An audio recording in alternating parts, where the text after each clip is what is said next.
दोस्तों the Equalizer का second part आज 32 किलोमीटर चालू के साथ में रिलीज हुआ है और इसका फर्स्ट पार्ट मैंने कल ही देखा, गुरुवार को रात को, और इसलिए उसका अलग से रिव्यू बनाने का मुझे समय नहीं मिला और इसलिए आज इन दोनों ही पार्ट्स का रिव्यू हम एक साथ में करेंगे इस वीडियो में। इसके दोनों ही पार्ट्स के डायरेक्टर है एंटोनियो फुकुआ और द इक्वलाइजर नाम की टेलीविजन सीरीज पर यह फिल्म आधारित है। सबसे पहले हम इसके लीड कैरेक्टर रॉबर्ट मैकॉल के बारे में बात करते हैं। रॉबर्ट एक डिफेंस इंटेलिजेंस एजेंसी के पूर्व एजेंट होते हैं और अपनी फेक डेथ प्लान करके वो एक गुमनाम जीवन जीता है क्योंकि उसकी वाइफ की, उसकी पत्नी की ऐसी इच्छा होती है कि वो अपनी पुरानी लाइफ को पीछे छोड़कर एक नया जीवन शुरू करे। लेकिन बाद में कुछ ऐसी परिस्थितियां बनती है कि उसे मासूमों की रक्षा के लिए, जो खतरनाक परिस्थितियों में फंसे निर्दोष लोग होते हैं, उनकी रक्षा के लिए उसे अपनी योग्यता का उपयोग करना पड़ता है और फिर रॉबर्ट अपने आप को द इक्वलाइजर नाम देता है और यही इस फिल्म का मूल प्लॉट है, मूल थीम है। कल इसका फर्स्ट पार्ट देखने से पहले मुझे इस फिल्म के बारे में या इसके कैरेक्टर्स के बारे में कुछ भी पता नहीं था। मैंने इसका ट्रेलर तक नहीं देखा था। अगर अभी हम केवल फर्स्ट पार्ट की बात करें तो फर्स्ट पार्ट की कहानी हमें बहुत ही सिंपल लगती है, कुछ भी नया हमें उसमें नहीं लगता। रॉबर्ट एक टीनेज प्रोस्टिट्यूट को बचाने के चक्कर में रशियन माफिया से पंगा ले लेता है, बस यही फर्स्ट पार्ट की कहानी है। बहुत सिंपल लगती है ना, कुछ भी नया नहीं लगता, लेकिन फिर भी डायरेक्टर ने जिस प्रकार से ये सारी बातें हमारे सामने रखी है ना, वो इस फिल्म का बेस्ट पार्ट है।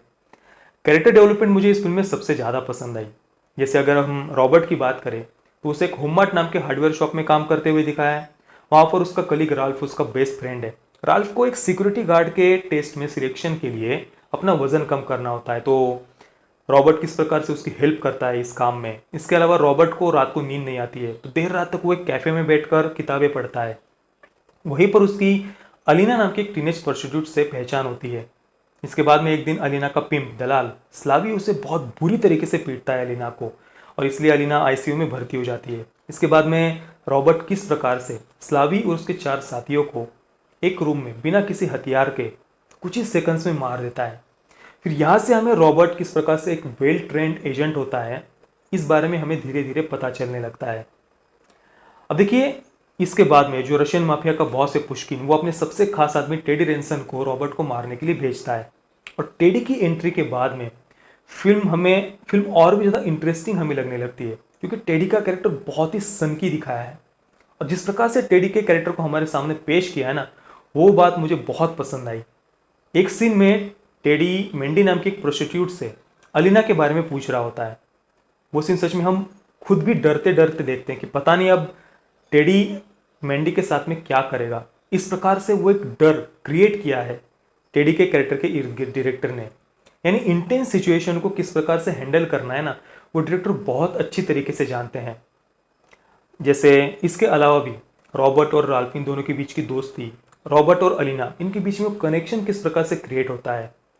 रॉबर्ट किस प्रकार से अपनी बुक्स की फिलोसॉफी को अलीना को समझाता है उस कैफे में रात को। ये सारी बातें इतनी इफेक्टिवली डायरेक्टर ने दिखाई है ना कि हम एक सेकंड के लिए भी फिल्म में कहीं पर भी बोर नहीं होते और पूरी तरीके से हम कहानी में एंगेज हो पाते हैं। भले ही फिल्म में कुछ नया नहीं हो, फिर भी हम पूरी तरीके से फिल्म से एंगेज हो पाते हैं। और एक्शन सीक्वेंसेस को हम कैसे भूल सकते हैं, वो थोड़े ड्रामेटिक हमें ज़रूर लगते हैं पर बहुत ही खूबसूरती से उनको शूट किया गया है दोनों ही पार्ट्स में। यानी रॉबर्ट का रूम में आना, रूम को लॉक करना, इसके बाद में पूरे रूम को जिस प्रकार से वो स्कैन करता है, सभी कैरेक्टर्स को जिस प्रकार से वो देखता है ना, और वो देखने के बाद में टाइमर सेट करके बिना किसी हथियार के कुछ ही सेकंड्स में वो सबको मार देता है। यानी वो सीन देखकर एक एक्शन सीन देखने का सुकून हमें मिलता है। चलिए अब हम बात करते हैं सेकंड पार्ट के बारे में। सेकंड पार्ट में रॉबर्ट अपनी ही एक दोस्त के हत्यारों के पीछे होता है। अब ये दोस्त कौन है, उसकी हत्या कैसे हुई, किसने की, ये सस्पेंस तो मैं यहाँ पर रिवील नहीं करूंगा, लेकिन ये सेकंड पार्ट का मेन प्लॉट है।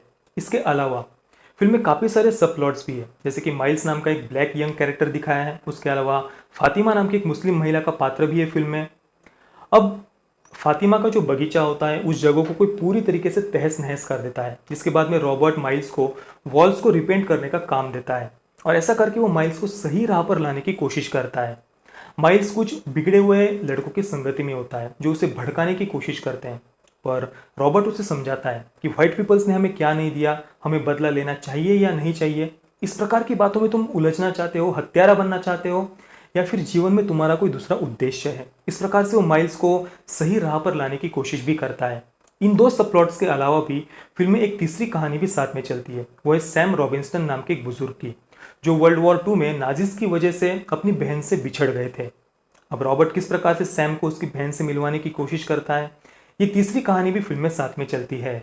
यानी सेकंड पार्ट में रॉबर्ट हो सके उतने मासूम और निर्दोष लोगों की मदद करने की कोशिश करता है और अपने पुरानी ही स्टाइल में वो गुनहगारों को इस पार्ट में भी सजा देता है। सेकंड पार्ट मुझे फर्स्ट पार्ट के उतना पसंद नहीं आया, यानी मुझे फिल्म ने निराश नहीं किया, पर फर्स्ट पार्ट जितना इंटेंस था उतना इंटेंस मुझे सेकंड पार्ट नहीं लगा। इसकी सबसे पहली वजह है, सबसे पहला फिल्म का माइनस पॉइंट है कमजोर विलन। फर्स्ट पार्ट में जो टेडी नाम का सन की विलन हमें देखने को मिला था, वैसा स्ट्रॉन्ग विलन हमें सेकंड पार्ट में देखने को नहीं मिलता है। फिल्म का दूसरा माइनस पॉइंट है, यहाँ पर जो फिल्म का मेन प्लॉट है ना, जहाँ पर रॉबर्ट अपने दोस्त के हत्यारों को खोजने की कोशिश करता है, उस पर उतना फोकस नहीं किया गया था। फिल्म का ज़्यादा फोकस सब प्लॉट्स के ऊपर था, लेकिन सब प्लॉट्स पर ज़्यादा ध्यान देने के बावजूद भी ये फिल्म उनके साथ भी न्याय नहीं कर पाती है, क्योंकि फिल्म में ढेर सारे सब प्लॉट्स हैं, जिनमें से केवल माइल्स का जो पार्ट है वो मुझे पसंद आया। बाकी फातिमा और सैम, इन दोनों कैरेक्टर्स को उतना बढ़िया तरीके से डायरेक्टर हमारे सामने रख भी नहीं पाए हैं और उन्हें फिल्म में उतना समय भी नहीं दिया गया। बाकी एक्शन सीक्वेंसेस तो पहले पार्ट की तरह ही अमेजिंग है, लेकिन वो बहुत ही कम समय के लिए, यानी अगर आप केवल एक्शन देखने के लिए जाना चाहते हैं तो ये फिल्म आपको निराश करेगी। डेंजल वॉशिंगटन दोनों ही पार्ट्स में अमेजिंग थे। अगर आपने फर्स्ट पार्ट नहीं देखा है तो मैं आप सबको रिकमेंड करता हूँ इसका फर्स्ट पार्ट आप जरूर देखिए। द इक्वलाइजर के फर्स्ट पार्ट को मैं दूंगा 7.5 आउट ऑफ 10 स्टार्स और इसके सेकंड पार्ट को मैं दूंगा 6 आउट ऑफ 10 स्टार्स।